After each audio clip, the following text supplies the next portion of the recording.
Welcome to episode 3 of the Better Band Bureau podcast. You're listening to the Better Band Bureau podcast, the #1 online resource for DIY bands to learn about the music business and touring.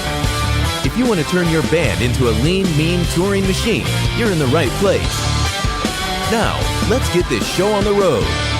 All right, welcome back to another episode of the Better Band Bureau podcast.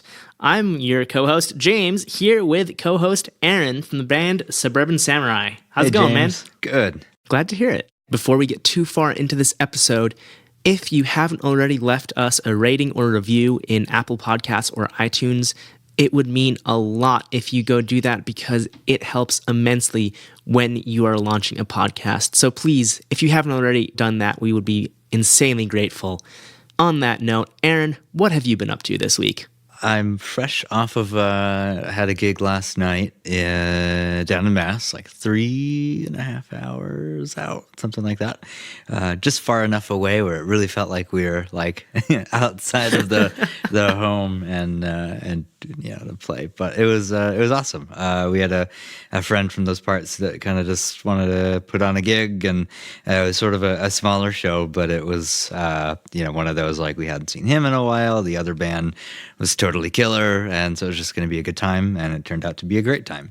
Nice. So it was awesome. Yeah, that's always like a fun show, even though it's just a one-off, just to get out there and get beyond, I don't want to say your comfort zone, because I think you're perfectly comfortable playing a show there, but it's not like your local hometown audience or your home state audience. You kind of reach a point where you don't want to play, the spot down the street every week. Yeah. Because that doesn't really, it might be fun, but, for me, I'd get kind of the same thing out of like a proper practice or a rehearsal. Whereas usually, in my experience, like there's not really too much positivity that comes out of like oversaturating the same spot night after night. And so it's close enough where it's like easy to get down there and zip back, but far enough away where it's totally another group of people and, people you don't see a lot. And it was really cool. It was nice to get out of Vermont for a night. We had to recently take our van out back and put her down. So, we're taking advantage of the forced off tour time to write and record and stuff, but there's still sort of that, really miss kind of driving somewhere and playing somewhere we've never played before and then getting the heck out of there and doing it again. So it was nice to, pick me up, keep the blood flowing kind of a thing. It was a good night. Yeah, for sure. That's, it's good to get back out there and get back on your feet after you have to put your van out of its misery. Yes. That's a tough one, and if our podcast editor is any good, there'll be a gunshot sound effect in there. So, R.I.P. Did the van have a name? I think we tried to give it a lot of names, most of which were probably pretty inappropriate, but no, nothing stuck. Nothing was. I think all the obvious, the name, famous person name puns are all taken. Yeah. So we haven't now. Big, ugly, yellow van. Yeah, I was about to say, for those who don't know, the van was yellow. And since you already talked about putting it down, I think we will have to retroactively name the van Old Yeller. That's a good one. Is that the one where they Pa gives the kid a rifle? Yeah, that's literally, yeah. So if you haven't seen that movie, it's really, really sad. It's a great movie, but it's really sad. It's a classic. It's from the 50s or 60s probably. It's I think it was about like a young rock and roller who got a band van named Old Yeller and had to bring it out back and put it down, right? Exactly. That's the one. Well, cool. This week we have a fun but also serious topic. We're going to talk about 5, maybe even 6 different ways to avoid becoming that band at shows. You don't want to be that band. It's not a good thing. You don't want people talking about you saying, ugh, those guys, not again. So, this week, starting things off, Aaron, what's our first thing to do to not become known as that band? The first and sort of most obvious, perhaps one of the most obvious things you could do is just be prepared, know what you're getting yourself into and your group, if you're kind of captain of your ship, into. Kind of run it through a couple of items here. Advance your shows. know your gear situation. If you were to ask me, I'd say don't ask to borrow other people's gear. Or if you do, don't do it last minute. Hey, Aaron, can I borrow your crash symbol? Yeah. Yeah, I mean, we can get in. It's like, be prepared. Just, think ahead of time. So that way when you're walking through the door, you don't really have to do anything but execute the things you've already talked about doing in the way that you've, already talked about doing them. And again, for me, I could come at it from a couple of different angles, but just, hot off of the gig last night, I'm coming from like drummer corner of the room in my head. Don't, just know what you're going to be playing through. If it's, like if you're going to be on a proper stage with, a proper like front of house system, everything's getting mic'd up. Or if you're, playing a smaller spot where like you get 3 vocal mics, maybe a kick mic and that's it, or something in between. But just whatever it is, know what you're getting yourself into. Maybe be proactive and kind of ask whoever it is that you're speaking to about the show if they want anything from you, any sort of input list or stage plot. If neither one of you have said, my band's a guitar player, a bass player, and a drummer, I would hope that person, if they're, running sound or setting up the show, would have like gone to your Facebook page by that point. But at the same time, I don't know if you can assume that they know anything about your band if you haven't talked about it. So, pretend like nobody knows anything until you talk about it. And then I think if you think of everything in that way, you're really going to minimize what could go wrong and the risk, all the way from who you are, where you are, when you're going to be there, what the venue is, all the way through how are we going to wrap up the good time at the end of the night. Yeah, and it sounds like a lot of what you're talking about is just communication. Absolutely. So everyone is on the same page, which is obviously something that's really key for something that, you might never have met these people before and you might never work with them again. Or even if you do work with them again, your setup has changed or their setup has changed.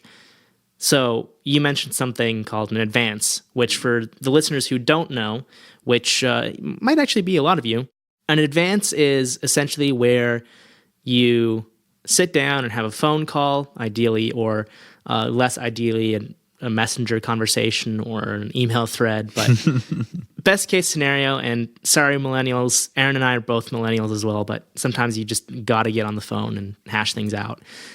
You sit down and talk with the venue's production manager or sound guy, or if it's like a super DIY venue, just the guy booking the show, and say, hey, this is what we have. And you send them a stage plot and an input list and say, can you accommodate this? Are there any issues? If you're doing a basement show, you're probably not going to have your full input list, nor would you need it. But something that would be especially good to know is if your band uses backtracks, make sure the venue has something to play backtracks. Like that will kill your show if you use backtracks and you don't ask the venue and you show up and they have no way to put your backtracks into the PA system. That just could potentially stop your show right there, depending on how much you rely on the backtracks. I think that's that point is a specific point, but also sort of like the broader idea that you just introduced in that you might be playing hopefully you're playing like a 500 cap room, because that'd be awesome, great for you. But you also might go and play a basement or, a small club or a bar or like, whatever it is that is your thing. So I think sort of, it sounds like what you kind of introduced there is like, know who you're working with. And sort of, have an idea of what the expectations are going to be and then communicate them or figure out what they are. But it's, I think an important piece is recognizing and being okay, with the different people who you're working with and where they're coming from. Because, like you could have, conversation A, and inside conversation A is the most thorough walkthrough of everything that one would need from the moment you and your band, and if you have a crew, your crew wake up and do that morning, all the way through where you're getting each meal, what they're going to do minute to minute throughout the entire day, throughout the show, until you get out of there. And if you're playing, like a theater or a large club or, a lot of other spaces, if you bring all of that info to the table, that person at the gigs, first of all, that's probably what they're going to expect, but they'll be very happy, if their expectations were met because that's everything that they need. But if you introduce that same conversation to, like you said, like a basement gig, like they're probably not going to read it. They're going to get annoyed because I'm not trying to say that somebody who runs a basement venue can't be serious about what they do, because I've known a lot of people to be really passionate about using that medium to sort of try to propel like local music. And I think that's just as important as anything else. But at the end of the day, and maybe this is sort of jaded Aaron talking, but my expectation would be I'm not going to send, basement person the same advance as I would like a theater person, because I'm just not going to expect one of those people to read it. But I think that sort of adds to like, another layer to what you're saying, which is like communicate, figure out what the needs are, and then meet those needs. But it would never be bad to be prepared, over prepared, and you can always, I think, kind of like back off. I agree. And I think that's a great point for two reasons. One, I see a lot of bands who play local shows, DIY shows, and then they get onto, maybe like a local festival, and they're opening up for a larger touring band. And the festival organizers expect that same level of professionalism from the local band. So they'll say, hey, we need a stage plot and an input list. And the local band has no idea. I can't tell you how many times I've gotten a message from somebody being like, hey, I was asked for a stage plot. Like, what is that? Mm-hmm. So typically I have no problem. Like if it's a band I know and I'm friends with, I'll just do them a favor and be like, hey, like send me a picture of your current setup, and, I'll have a few questions for you, and I'll just make a stage plot for you. Because it takes me like 10 or 15 minutes. It's not going to be an amazing stage plot, but it's something that they can send in for this one show and have that good to go. The second thing, I love what you said about having a different process for smaller shows. Yeah, it's sort of like a cookie cutter is not the right word, but a different recipe, a different model saved on your computer, where you can like, I'm going to play this small space, I'm going to open this up, make a few adjustments, save as, you're done. Exactly. And I might even take that a little further. If you have it all a more complex production setup than the average band, know the space you are playing. And if it's like a small basement or a DIY show, don't bring everything. Like, if you're lucky enough to be a more established band and, have 412 stack on each side of the stage for your two guitarists, and like an 810 Ampeg bass cab and a full drum kit with, 3 toms, 4 toms. Like, you're going all out. You're that dude who has all the drums. That's fine if you're doing a big stage show. But if you're playing a basement show, maybe see if you have like a combo amp that you can take. Because that 412, chances are it's not going to sound good, especially if it's a tube head, unless you turn it all the way up. And that's just the nature of tube amps. But if you have a combo amp, I know it's not ideal, it's not solid state, but you're playing in a basement. Nothing is going to sound good anyway. Nothing's ideal. Exactly. The dryer might go off. Yeah. Yeah, it's just read the room. Yeah. Because I will say, like, I've definitely played a basement where, like, that's, like, what those people are into. Like, let's bring a whole rock show to a basement. But it's also, like, you know, they might not be into that whatsoever. Yeah. And so it's, just, like, read the room, sort of. And exactly. If it's a basement, chances are, like, they live upstairs, it's their house, be respectful and, be totally hardcore if they want you to be, but not if they don't want you to be. Yeah. And on that note, too, like, you're only making your own life easier, because if you show up with all this heavy gear, it's a basement show, there's not an elevator. You're going to have to lug it downstairs. What would you rather carry? A tube head and a 412 cab, or a combo amp? It's just easier to take the combo amp. And obviously, if you're on the road, if you're touring, you're not going to have 2 full setups. But if this is a local show and you have like a smaller setup you can take, that's probably going to be much more appropriate. Same thing, in a basement, toms don't get mic'd. That's just not happening. So toms typically, and you're a drummer, Aaron, in my opinion, toms get lost very, very easily if they're not mic'd, because they're just kind of like doop, doop, doop. And they sound great when they're mic'd up, but if they're not mic'd, you're just in a bass, especially the basement I'm picturing, and I think you're probably picturing the same one.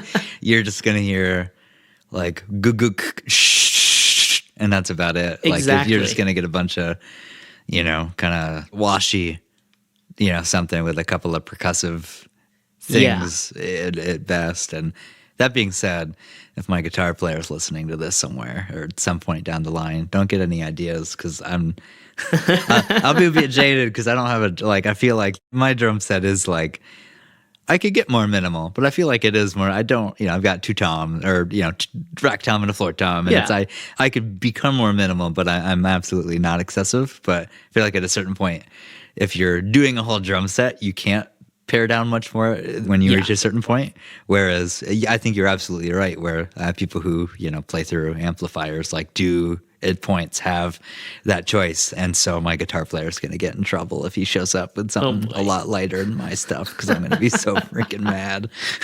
Well, but the plus is then he can help you out carrying your stuff. That is a good point. Yeah. And I mean, it's like, a rack tom and a floor tom, I would say is for most people the absolute minimum already. Oh, yeah. But if there's a drummer out there, there, try to push me further. Oh, yeah. But I know it's some people that's their thing though. Like floor tom, snare drum, kick, hi hat, one cymbal, and that works really well for some people because it's kind of I feel like an aesthetic choice almost at that point. Yeah, stylistic. It's a statement. Yeah. On the other hand, if you're one of those bands where you have two rack toms and two floor toms, if you're gonna go play basement, dude, leave one of the racks and one of the floors in the van or in the trailer. In the basement, it's not going to actually matter. People aren't going to notice that difference, really. It's a basement show. Or I think at the very least, be prepared for that to have to be done.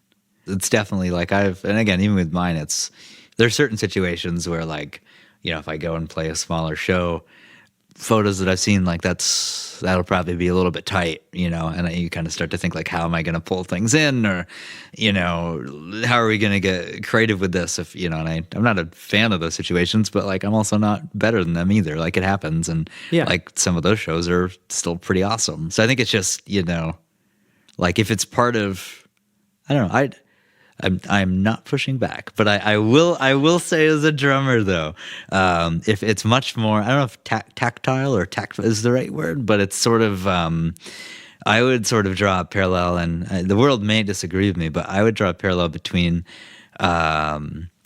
maybe like a drum set and how somebody has it set up and what pieces they use. At a certain point, you're definitely just being annoying if you have 9 toms, absolutely, or like a rack mounted everything. Yeah, great drummer. No offense, but he could do the same thing with a much smaller kit. Yeah, but I think if you're trying to be Neil Peart in a basement, go to hell. But yeah, I would almost draw, to be a totally selfish drummer jerk, a parallel between the setup of a guitar to. I see where a drum set, sort of in that muscle memory. It is, yeah, it is. And again, I think a good drummer would be able to acclimate to that, but it doesn't mean it's fun or easy. Or it might throw you off. So it's it's the same as you're sitting in a movie theater knowing you're watching a movie. So I'd understand how it could be harder to get in the zone, but absolutely be prepared. You're going to find yourself in a situation where you're going to need to make that compromise. Yeah, and it all comes down to. Loops back to communication. If it's, I mean, I'm in a band where we all really like to use all of our own stuff because we've worked hard to get it and we dialed it in, and we care about the sound, and we've worked a long time to get there.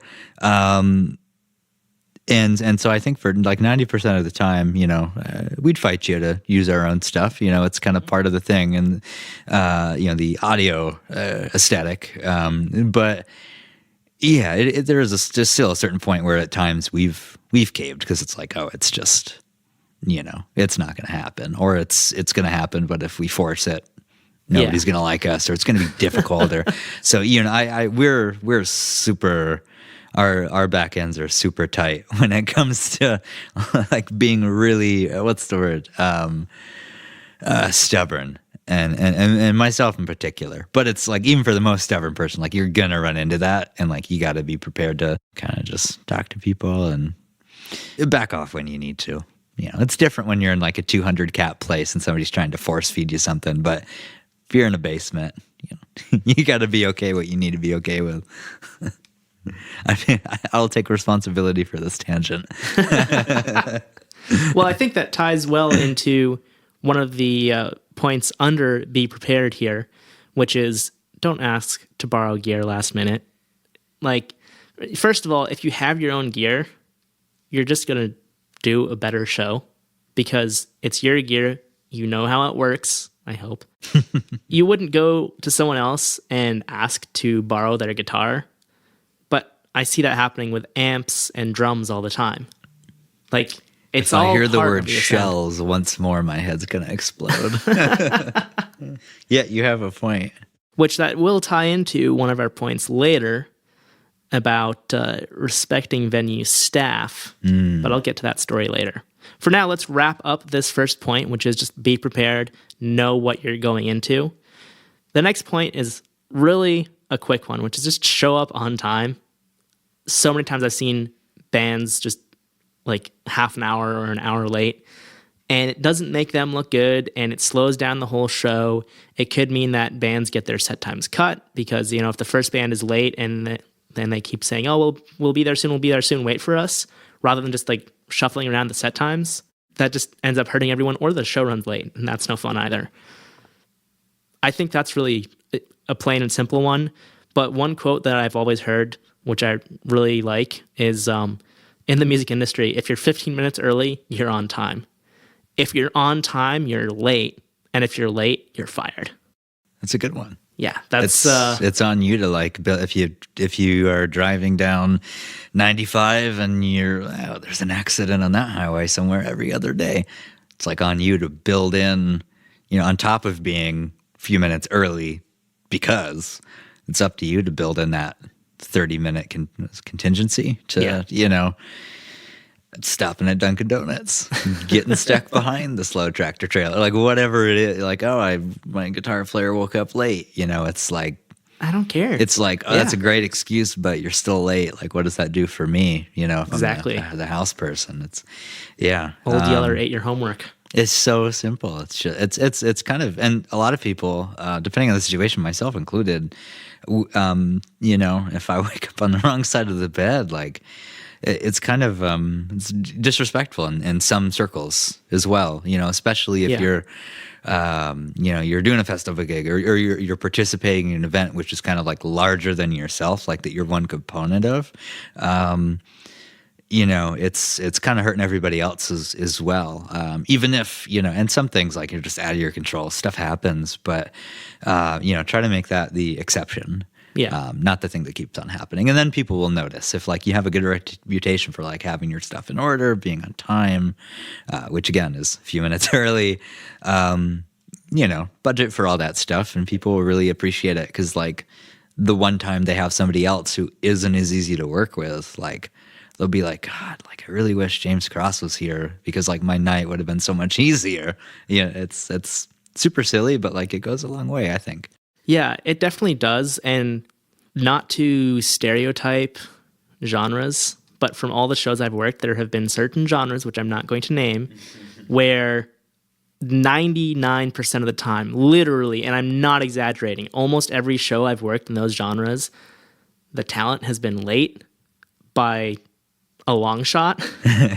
And I've even toured with, it was a co-headlining tour, and I did a tour, and one of the acts was in that genre, and that act was always late to van call and that kind of stuff. Like out of the 2 or 3 weeks on tour, I think there were only 2 days where they weren't late for lobby call to get in the van and drive to the next city. So that's really something that it might seem cool and like the hip thing to do in your genre. Just don't do it though, because people outside of your genre will hate working with you. And I don't know why, if there's a bigger picture, like cultural thing that affects that genre disproportionately, or if that's just part of like the lifestyle of that genre. But that is one way to easily become known as that band. So, long story short, if you don't want to become known as one of those bands, show up on time. If you're in a genre that is known for being a little lackadaisical with punctuality. I like that word. Yeah. That's a good one. I don't even know where I learned that. I just Was it pulled it out. Don't be lackadaisical. Yeah. Be persnickety. How's Ooh, that? Yes. Yeah, I stole that word. I won't say who I stole it from. Yeah. But just show up on time. And if you can prove people wrong about your genre, like if you're in one of those genres who's known for being late, prove them wrong. Don't Stick out. Yeah, don't fit the stereotype. Yeah. That will just make you look that much better and give you a better chance of success in the long run with your music career. Moving on, what is point number 3 on our list, Aaron? So this is the longest title I could have come up with, so I'm going to try to read it and sort of condense it at the same time. TLDR. If you're a guest, like if you're playing at a venue, consider yourself a guest. Kind of be happy that you're there because they didn't have to book you or agree to host your event, even if you're renting a room out. And so sort of even if you've worked hard at your art or your music, and you feel like you maybe deserve a certain something, stop thinking that. Yeah. And that's not to say you haven't busted your ass to get where you are. And that's not saying you haven't worked really hard to, if, wherever your gig is tomorrow, it's like, it's a really important one, not to say that you haven't worked hard to get to whatever point in your career that you're waking up this morning, being at. But don't act that way. Be consistent and act like you're the guest, whatever gig you're at, and people will notice. And if you sort of remind yourself of that, they're also going to notice that you do that, and they're just going to think you're a jerk. So just kind of be pleasant, be polite, suck up. Yeah. It goes a long way. And this goes for any level of artist too. And first of all, I fully agree with that. And even if you have earned it and you deserve to be there, that doesn't mean don't be nice. Like, you can still be polite and treat people like human beings, which will segue into our next point. But it does remind me of a story a few years ago. Bring Me the Horizon was playing a festival like in Spain or somewhere. And I love Bring Me the Horizon's music. But honestly, I think they are jerks. Oh no, I haven't heard this. Yeah, so when they played this festival, pictures of a flyer that was distributed to security started floating around on social media. And basically it said in big bold letters, like, do not stop this band or ask them for passes. They can go anywhere they want. And it was Bring Me the Horizon. It had all of their faces, like all 5 or 6 of them. And basically they didn't want to wear a pass. Like, of all the things to be stuck up about, just have a pass. You can take it off when you go on stage. Like, I could think of so many local level bands who like wear passes when they don't need to. yeah, So that's I've like seen that. game changer. And where they should and they don't. Did that come from sort of the band's team themselves, or was that like a local security guy like thinking ahead, being like, they're going to give you trouble? Or I would have to assume that was from the band's team themselves, because they were not the top level band on that festival. Oh, they were like they were up there. Yeah. But I think like Foo Fighters was on the festival too, and this was before Bring Me the Horizon blew up. This is like 2014. And Dave Grohl would like sit and have lunch with whoever. Oh yeah, he'd be the total opposite. And I think it was Foo Fighters. I like their music too, but yeah, that's a bummer. And I have to say, I actually like Bring Me the Horizon's newer music more than their older metalcore stuff, which, go ahead and judge me for my taste in music. But that's just kind of a jerk move. Like, and I know of other artists who have done that. I'm not going to name names because some of them I've heard of, from friends in the industry. I'm only talking about this one because, it's all over the news, like Alt Press and stuff covered it. But I could say that, if it's one person and it's like your show, like if you're a rock star and it's your show and you want people to recognize your face, okay, like I'll give you a break. But don't put it on a flyer and tell somebody not to do something. At a festival where you're not headlining and they have to memorize 5 different faces, like... Hopefully they got paid extra for that. And to be clear, yeah, the people guarding the porta potties, I hope that person was paid extra that day. Yeah. It's just one of those things that it's entirely unnecessary, and I would argue that even if Bring Me the Horizon was headlining, just because there's 5 of them, I would say don't do it. Like there's not one superstar. Yeah. If it were someone like, Willie Nelson, and I'm not saying Willie Nelson did this. I have no idea if he did or not. He's not one of the people I heard about. I'm just saying he's a recognizable guy. So if he's headlining a show, like You're probably going to know it's Willie Nelson over there. yeah, you put up a picture and be like, it's this old dude with really long hair, like white hair, like it's Willie Nelson. And his face is very distinct. Yeah. So that's understandable. Like, okay, Willie Nelson. I would say he's earned that. But Sure. at this point, like I said, Bring Me the Horizon was not at that level yet. They were big, but they weren't big like they are now. And it's just one of those things that it would apply to the same level of like local bands, Absolutely. Whether you're like shipping your home, whether you're on like a 9 or 19 truck tour and like, be the person to ship your home furniture ahead to the next hotel room.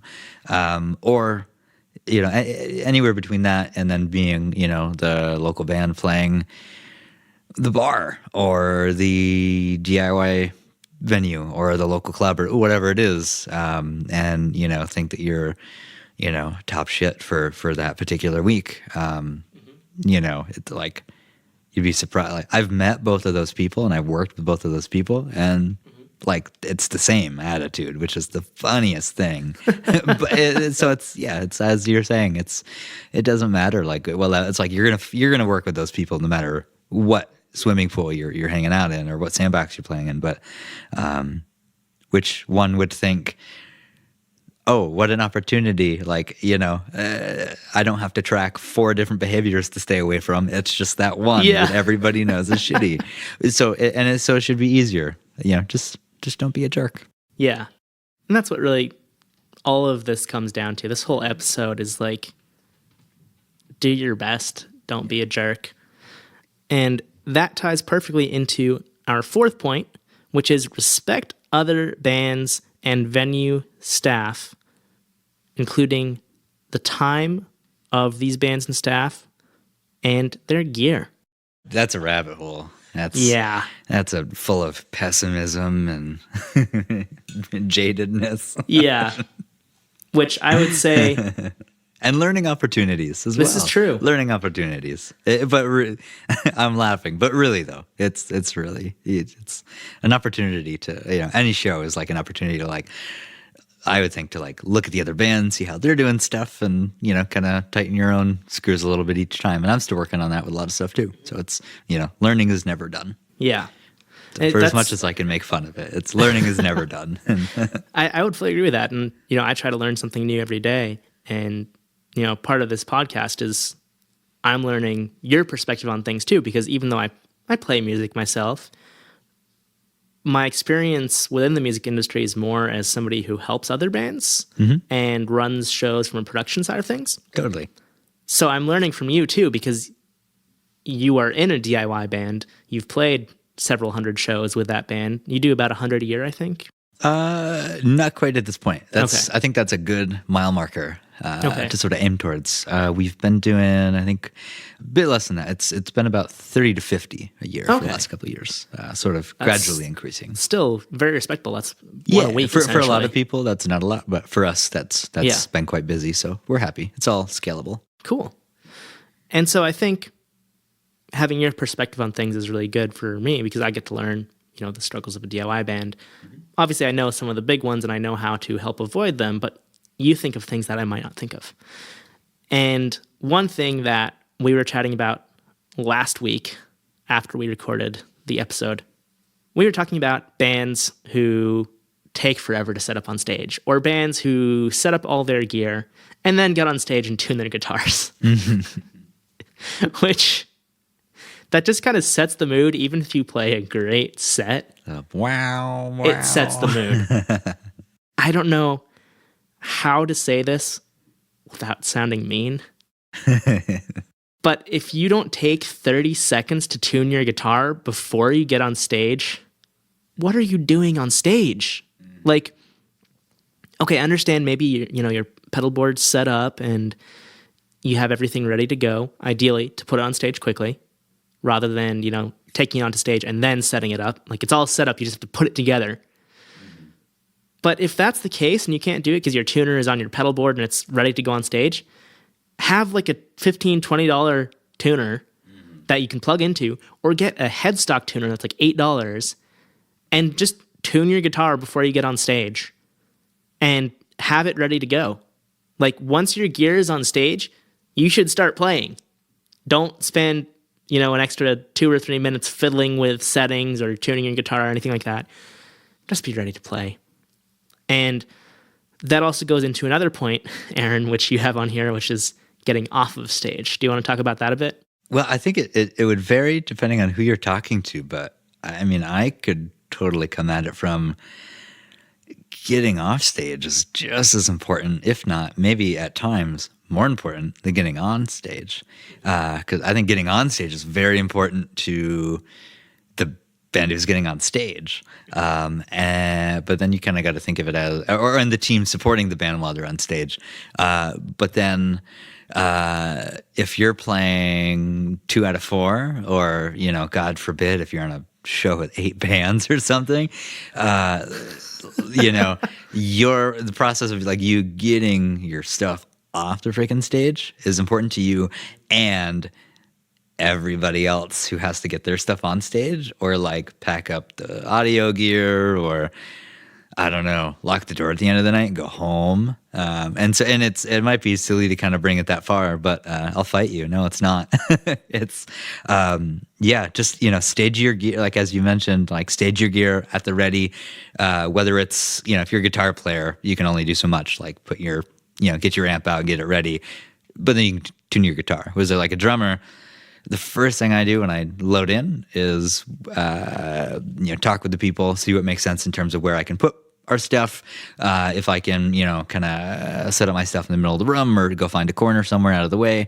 But as a drummer, or if there's anybody who's plays percussion or some other large sort of instrument that's not like housed in a like a container or like an amp or something.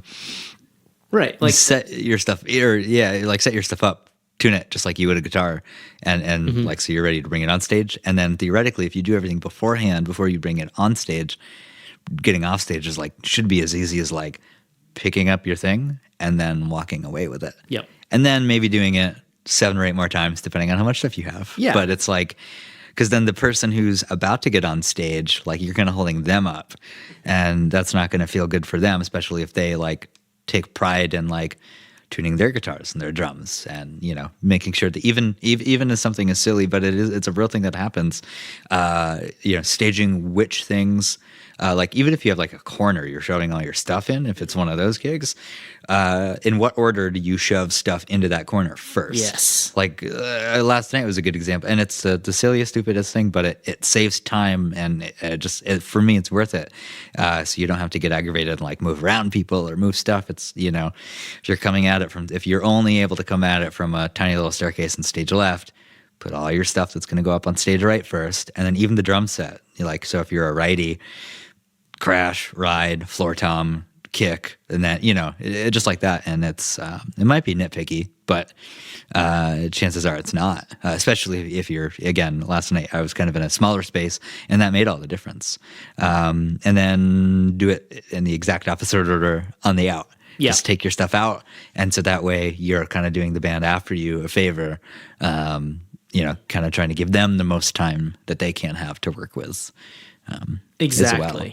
Exactly. And that's kind of, what you were saying for you as a drummer, and I know you do this, and I know a lot of drummers do this, which is you pick up a cymbal stand, you put it on the stage, and it's good to go. You don't have to put the cymbal on it, you don't have to unfold it. And then when you leave the stage, you pick up the cymbal stand with a cymbal on it and take it off stage. Yeah. Then I see the local inexperienced bands who unscrew the wing nut on top, take the cymbal off, put the cymbal down, screw the wing nut back on, start folding up the cymbal stand, and repeat that for like the 3 or 4 cymbals, the hi-hat, the 2 crashes, the ride. And then they do that for their snare stand, because that's a tripod too. They do that for their floor toms. It's like, no, take it off stage, and then you break it down. And same with, and I don't want to just pick, I'm a drummer, so I'm going to pick on drummers, but it's also the same, like, disassembling your pedal board or your guitar rig, or, it's, don't do something that's going to like damage your cable or whatever it is. But like, there's probably a way to put it all in your, like whatever, kind of fold your arms up, take it off, or, or like have some sort of, heck, have a milk crate you can put it in. It's, don't damage your stuff, but, there's a way to do it, rather than kind of unplug everything, wrap it up, pull it, put it back in your little case. And it's, And that's the thing for a pedal board. That's the entire idea of a pedal board is you can pick up the whole thing. Unplug it, put the cap on it, unplug the input from the guitar and unplug the output to the amp. And then you can pick up the pedal board with all the pedals like Velcroed or glued or whatever method you use. Pick up that whole board, take it off stage, get your amp, get your guitar. The one exception I would say probably is always like if it's a guitar or a bass or something that's fragile like that. Yeah. You can put it in a case as soon as you take it off stage. Totally. Take that first, put it in a case, then come back and take everything else off. Yeah. And at that point, specialty electronics. Exactly. Like that, or computer, or, if you're running something. Yeah. But totally. But you shouldn't be putting anything in a case right away. The main idea should be get things off the stage. And this is because, like Aaron said, if there's a band playing behind you, or just for the venue staff. Mm-hmm. But another thing to consider is if you're slow in setting up, and the venue or the production manager is strict with set times, you're cutting into your own set time. If you are slow in tearing down, you are cutting into the next band's set time. And that is not okay, because then that band is affected by your actions. Mm-hmm. Same thing if you're slow tearing down and you're making the venue staff stay late.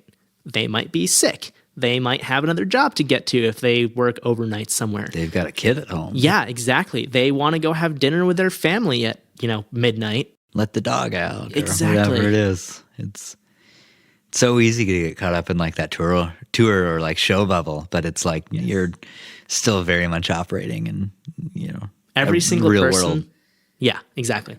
Every single person in that venue is a person. They're a human being with a life. And chances are, like, this is a good way to look at, like, if you're walking in somewhere, and it kind of ties into, like, if you think you're, like, totally the hottest person in the room, too. Like, I don't know, and if it could be either if that feeds into why you're taking so long, you're late, or it could be a totally separate issue. But, like, I don't know. I in my experience, like, people who work at, venues, like, even, like, the riggers or something for, like, larger spaces, like, that lady or that guy might be a guitar player too. Mm-hmm. And like, they might be way better than you, like they might be really, like super talented and like more. And so just think of it that way. Like if somebody who's like, this is kind of the pessimistic way of looking at it, but like, what would somebody who like, if you were to either look up to them, kind of like a role model or like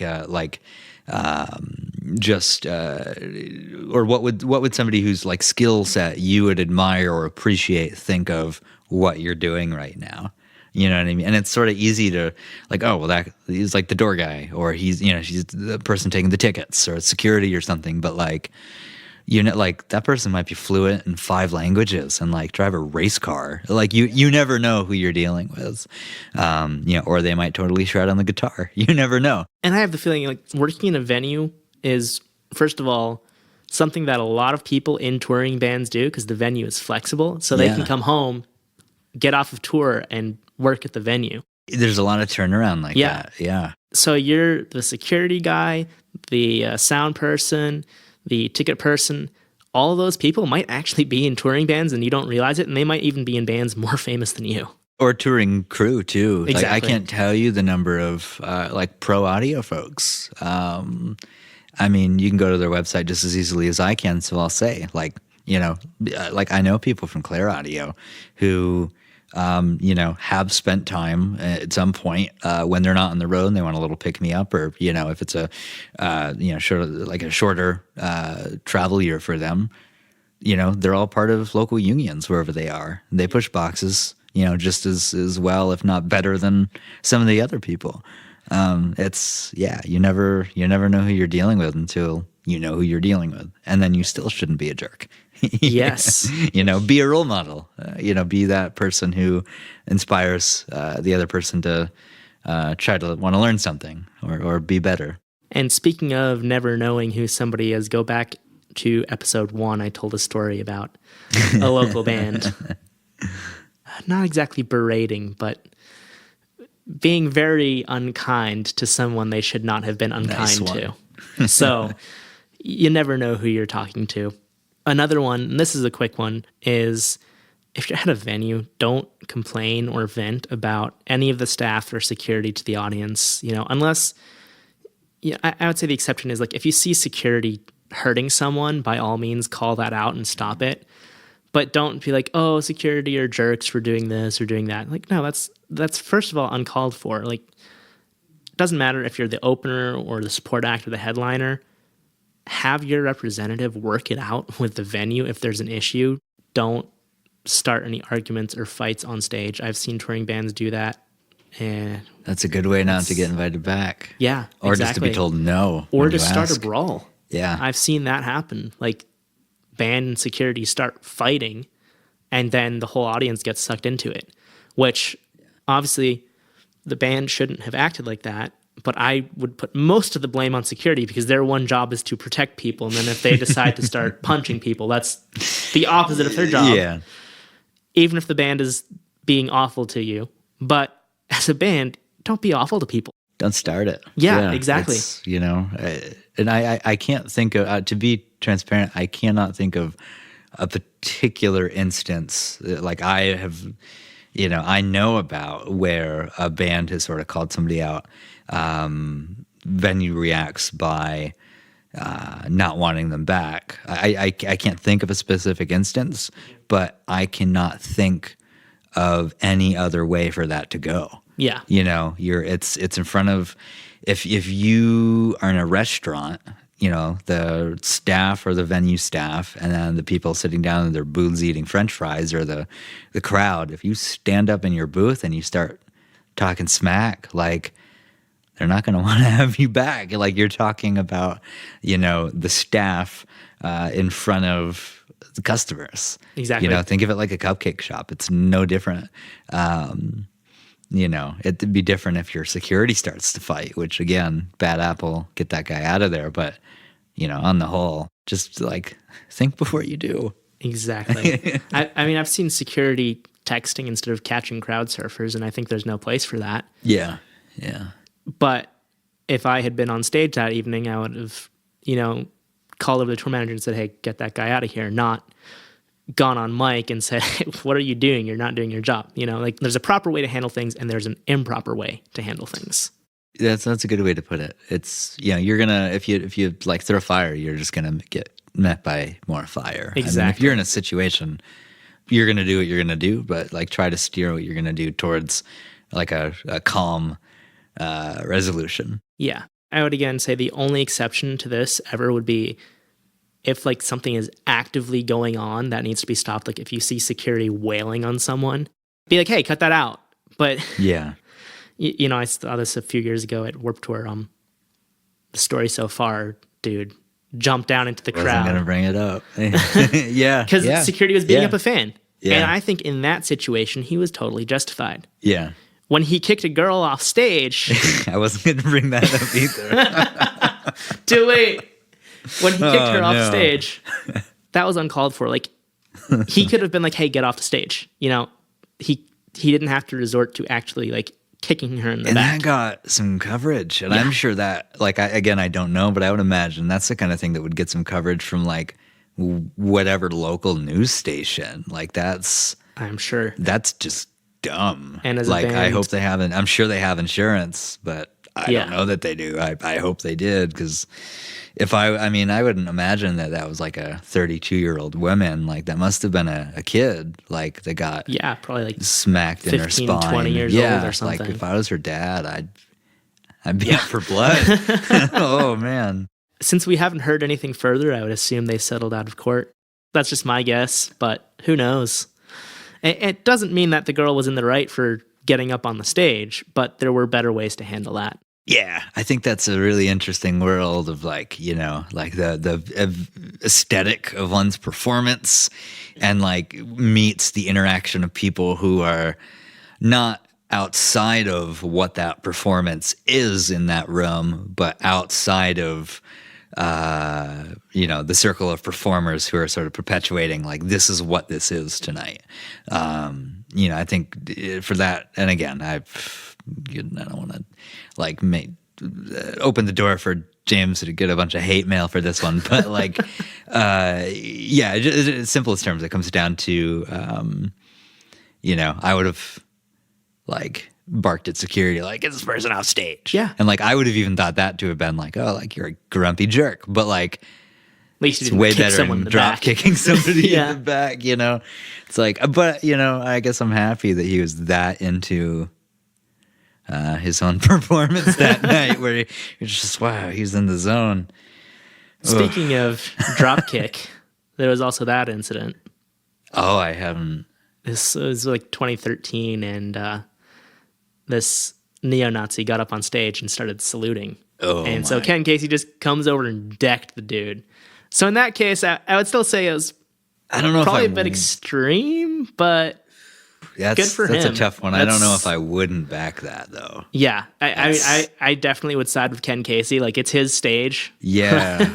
I think there's a difference between like 16 or 17-year-old person who's like so excited, like she was just having fun. They put what's his name on like a pedestal, I'm sure. Yeah. Like just like I did when I was, whatever artist was at that level when I was that age, and it's just getting a photo with somebody you're probably never going to see again, like, is different than doing a supporting Nazi salute. Hate and yeah. So props to Ken Nazi Casey salute. for that one. That was That's not that I condone violence, but I don't know if I would have thought to act any differently if a Nazi came on my stage. And I'm sure the audience loved it Shut too. that shit down. Dropkick has never been quiet about their stance on social justice or politics or anything like that. I mean, like, every other post they make is about helping people or supporting unions and stuff like that. They're very open about that.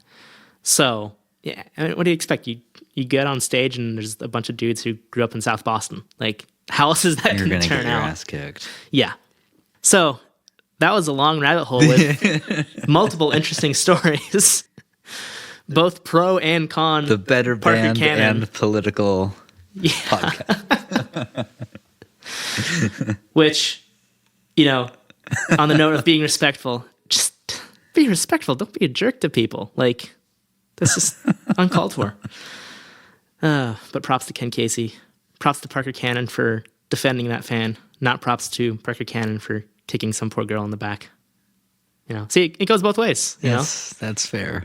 One other little one we have is, when you're on stage, don't ask if the sound is good. And I've been around the receiving end of this, and I think most bands say it perfectly innocently. They don't realize that. Totally. But if you have a professional sound engineer doing sound for you, it is their job to make you sound good.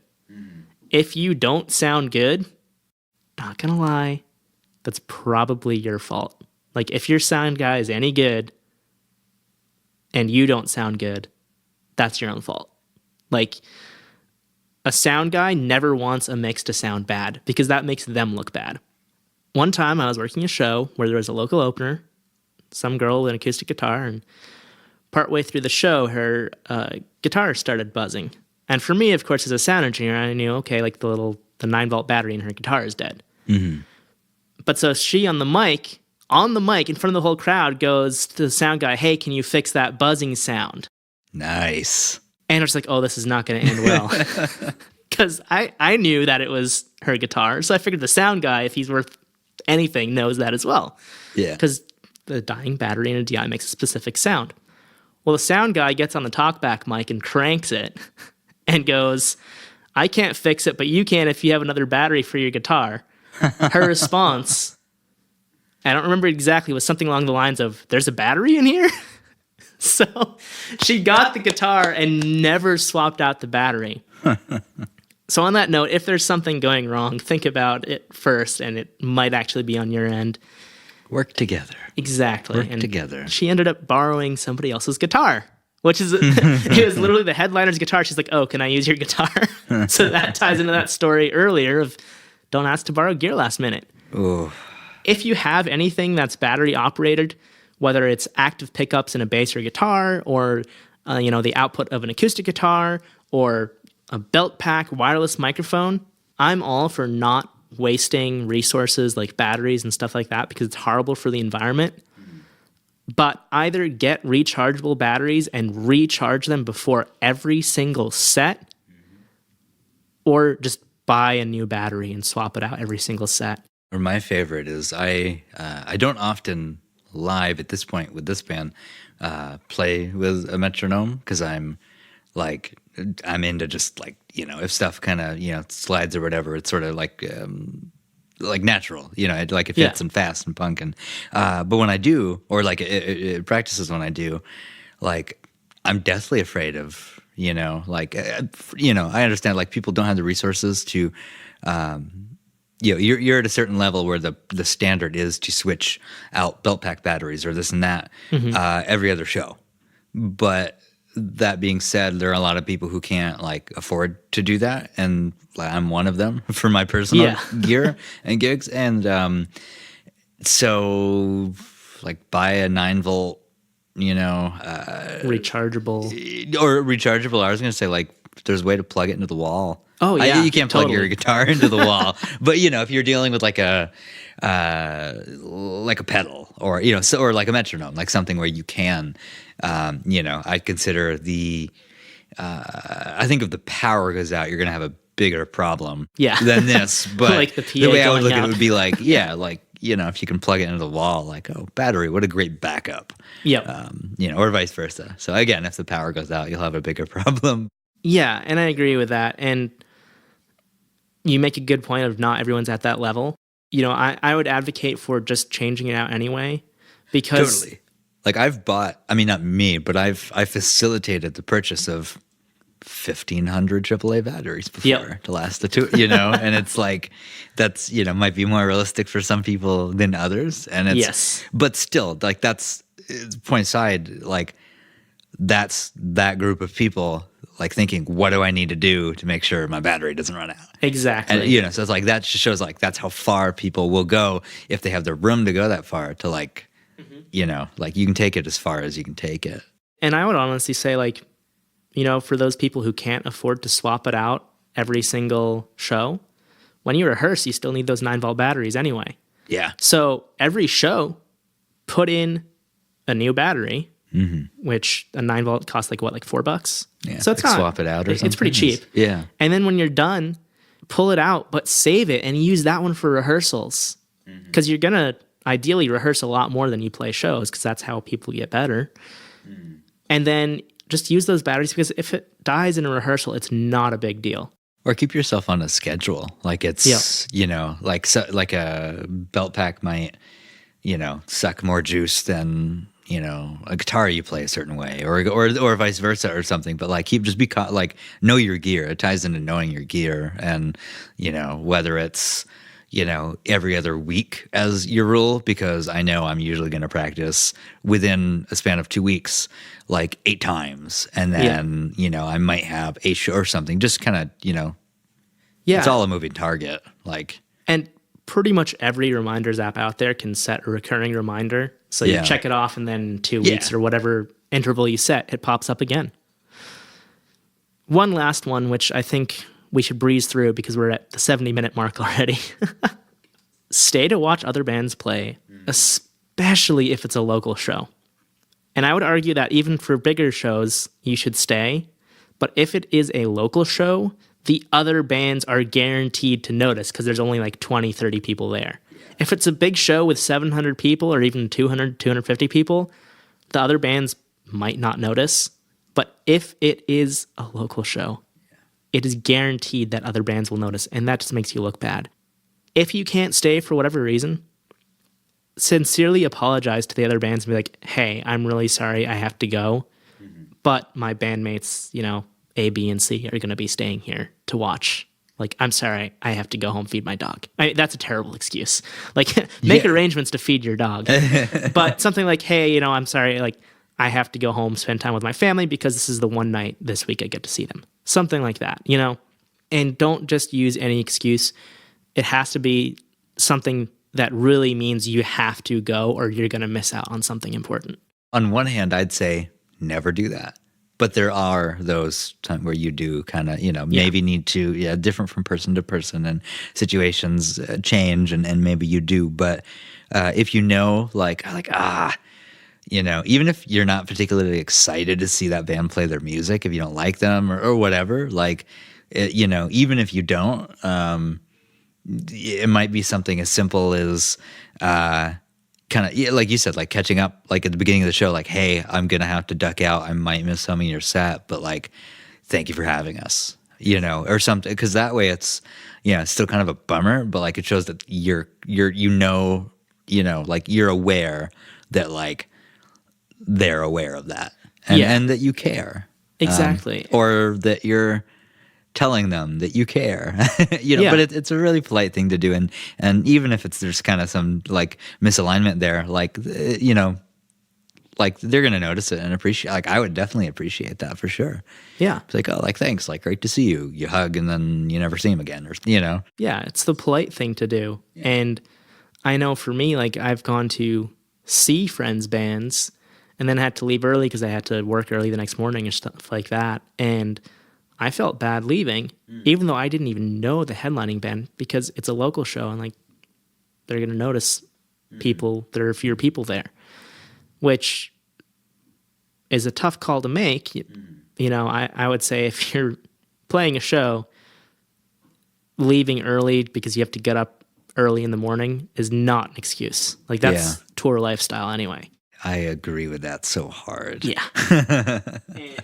It's going to stink, but it's like, all right, maybe don't make a habit of, doing things that require you to be awake at 1 a.m. Yeah. In like the restaurant industry, it's called closing and opening. Yeah. So don't do that to yourself. If you know you have to get up at 6 a.m. on a Monday morning to go to work, don't book a show Sunday night. Or if you do, just like know that that's what's happening. Yeah. And like I've gone both ways, like where I know I've had a responsibility early the next morning and it's like, here we go. You just do it and it's, but if it's not something you're into, like just don't make a habit of it. Like it'll happen. But exactly. But it's not their fault that you can't plan. Right. Plan your week. or if something, comes together in a funny way, it's, And I hate to make this outline any longer, this episode, because we're already at 75 minutes. But there's one thing that I absolutely have to add under respect bands and venue staff, which is don't bail on the show. Oh. How did we not think of that? That's not even on here. That's like rule number one is actually show up. Like, and this goes both That's a good place to start. Yeah. Show up. This should have been the first thing. But this goes both ways. Don't just no call, no show. Mm-hmm. That's awful. But don't cancel at any point beforehand unless it's something like a family member is in the hospital or passed away and you have to go to the funeral or something truly tragic that needs your immediate attention. I think we were chatting about this last week, Aaron, and you said something like, if your nephew's or, your nephew's birthday is going on or something like that. Sorry, you committed to play a show, and that's what you're going to do. You're going to play the show. You're going to see your nephew next year and tell him what you did, and then you're going to be the cool rock star uncle. It's going to be fine. Sticking with commitments is a huge thing there, and, obviously, even if you do have a terrible, tragic event, make sure the venue knows you're not showing up. Don't just no call, no show. That is the absolute worst thing you can do and will definitely get you banned from that promoter booking you again or that venue booking you. If it's like a heavy enough thing that's happening and if it's truly like, I gotta go, or, there's something that's happening, or something did happen or whatever, if it's not like a matter of, poor planning or just, I hate to say it, but like an excuse for some people, if there's really like, I gotta be somewhere else. If you kind of, don't try to get people to feel sorry for you, but like if something really, important just happened, whether it's positive or negative, and, communicate that, as you said, to like the people who should know what, what's going to happen or about to not happen. Chances are, if they're as serious as you are, they've either been in that position themselves, you cover for each other. Cover's not the right word, but they will understand. They might not like it. They might not like it, and it might not make their night any easier, but you're not going to get shit for it. Yeah. Like, stuff happens. I've been lucky enough for me to have not been out on the road playing with my own band while something like, either big in a positive or negative way has happened. But I've missed some rehearsals for some stuff. And I've cut it close, and I wish I hadn't, but a time or two, with some really serious stuff with some family, on tour with some other people. And it's, all of those people understand because, they're afraid of that same thing happening. So if it's really important, be open. Like, they're going to get it. You don't have to overshare, but just tell them the truth. Yeah. I think a lot of people like overthink, like, what. It's just tell them the truth, like what's happening, stuff happens, they'll get it. And if you're writing to someone other than calling, don't write a novel. Just keep it short and sweet so they understand what's going on, but they don't need the full details. And I would go so far as to say, if you can't tell someone yourself, have your bandmates tell them. And if there's any possible way for your band to play that show without you, they should. Mm-hmm. Unless you're the lead vocalist or the drummer, there's probably a way for that to happen. Or if you're the only guitarist. I'd say like I've definitely seen, second or third guitar players peel off, or a keyboard player or something. Or I'd go so far as to say, like, and again, I wouldn't be like a huge fan of it, but like, I'm friends with a band who their singer had some stuff going on, and like the band played. It's like it's never gonna not be like funny looking, a little bit if that happens. But, again, it's all about communication. That might not be okay. The promoter might be like, let's reschedule this, or, or it's communication. It's all whatever's clever. And again, I'm stealing that from somebody else, but it's a good saying. Definitely. One last point, which will wrap up our 5 things to do to avoid becoming that band, which clearly is much more than 5 specific things, but it's 5 overarching ideas. Mm-hmm. The 5th one is don't complain, do, which I know we just spent the last 75, 80 minutes complaining, but we are also teaching by example and giving examples of what we would do in certain situations and what other people do that doesn't make them look good. And in this specific case, Aaron, you had the example of people complaining about the local music scene, but not actually participating in the local music scene to make it any better. Yeah, like I've known people who have, they've complained, they've like, fucking nobody shows up. Mm-hmm. But it's like, well, do you show up to shows? You don't show up. Exactly. And I think we're all probably, like, we don't all go to every show or to every art opening or all whatever art it is that we're talking about.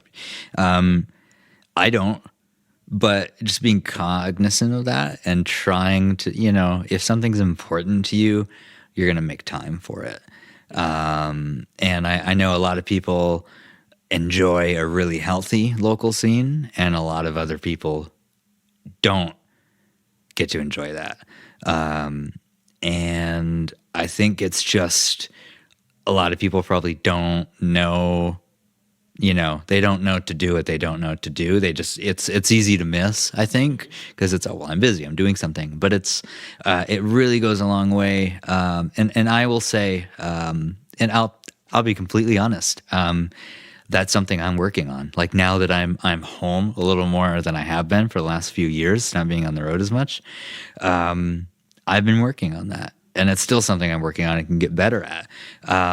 But freaking, like, James has showed up to, like, the last, I think, a lot of the last, like, local gigs that we've had, I can think of at least 2 or 3. And there's a local band, a local metal band who they're just starting to, like, kind of really get, a little bit of a thing around them. And there are a few members of that band that they show up to every one of our shows, and it's it's no more complicated than that. It's not. And if we're thinking of the same band, their singer actually books some basement shows as well. Yeah, that's a good example of doing. Yeah. It's, you know what I mean? Like that's the whole reason behind, me being able to say, and again, it's 30 to 50 shows a year is not a lot for a lot of people, but it's a lot for me to have been the person to book and wear the promoter hat. And so, like, I've never played a show in Cleveland, Ohio or Milwaukee, Wisconsin. How do I set that up? I know nobody there, and I made it happen. And, for the last couple of years, we've done 30 to 50 of those a year. And that's a full-time job. It is. And it's just, you do. It's like, I don't know, make it happen. Like, you're going to bang your head against the wall. And is, like the way I say it is like, it feels like you're banging your head against the wall and then like, until it's numb sometimes. But it's like, that's how you get stuff done. And like this band that, is really great and supports and it's like I feel like they support my band, and I feel like they support a lot of other bands. And so that's, again, that's something that, kind of coming back home and finally spending a little more time at home, I'm recognizing those few guys are better at that than I am. They've had more of an opportunity to, or they've had a head start, whatever. I'm not too good to say. They're better at that than I am. And they're, I kind of look up to that behavior. Like they're honest, and they can, when they say we support local music, there's no way in hell you can fight them on that. And so that's sort of really inspired me to like, well, I'm going to go see your shows. I'm going to go see a lot of other people's shows. And it's definitely don't want to try to make this sound like we're, both complaining about a bunch of stuff. It's like every day is an opportunity to learn something new.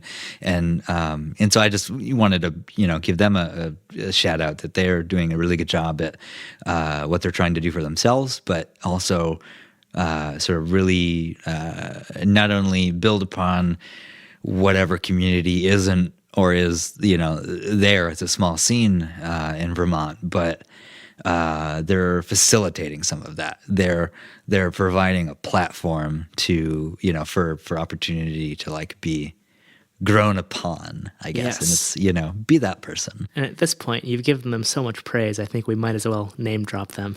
Wouldn't it be so funny if we just both said a different name right now? I don't think we would.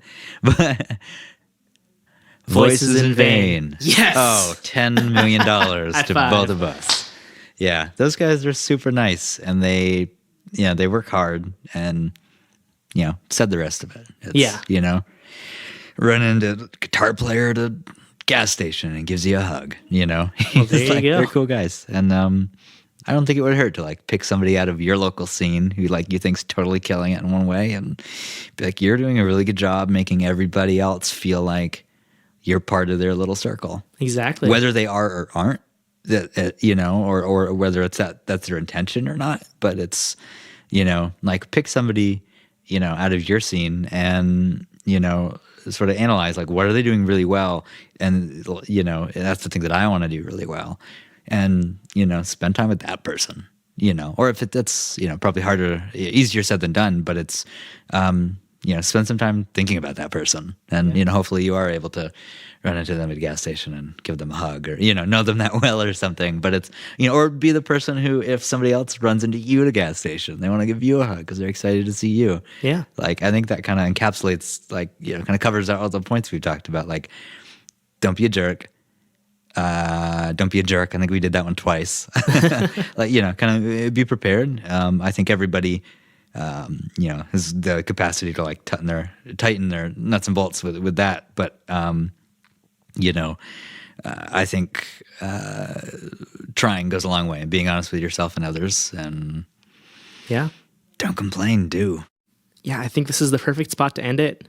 Huge shout out to Voices in Vain for doing something to improve your local scene. I have to apologize, I actually didn't get to their show at Higher Ground last month, but it was awful. It was awesome. It was really nice to see them be able to like enjoy something that they've worked hard for. Speaking of bands who have earned it and deserved to be somewhere, they definitely deserved to play that show. And I know for a fact that they did not have an attitude about playing that show. They would have beat up the person who had an attitude Exactly. in that show. Because I think a couple of those guys know how hard it has been to get to that point. That is for sure.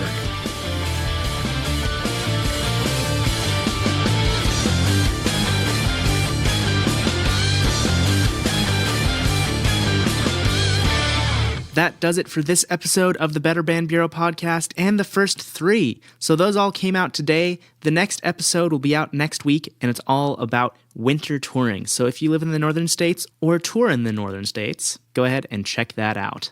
Thanks so much for listening. I hope you enjoyed this, and I hope you have an awesome week.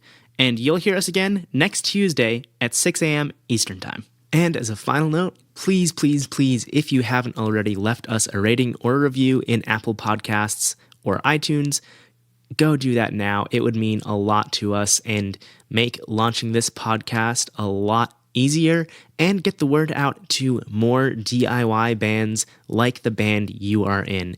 So once again, thanks for listening, and please go leave a review if you have 30 seconds. We would really appreciate it. Thanks so much, guys.